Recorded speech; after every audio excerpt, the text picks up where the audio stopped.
చూసుకున్నారు వాక్యాలు మరొకసారి మనం ఇవాళ చాలామంది ఇబ్బంది పడేది, ఫీల్ అయిపోయేది ఎవరికోసం ఇబ్బంది పడతాం మనం?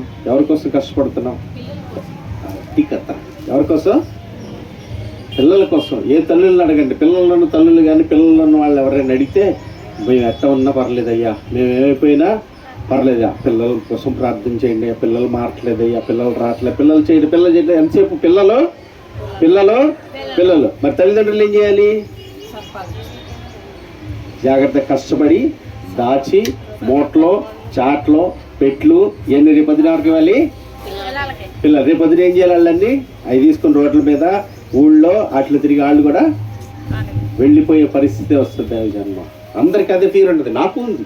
మా నాన్నగారు ఏమన్నాడు తెలుసా నన్ను, రే చెయ్యొచ్చు, మరీ అంత కాదు అడుక్కు తినిపోతాం, జాగ్రత్త అనేవాడు.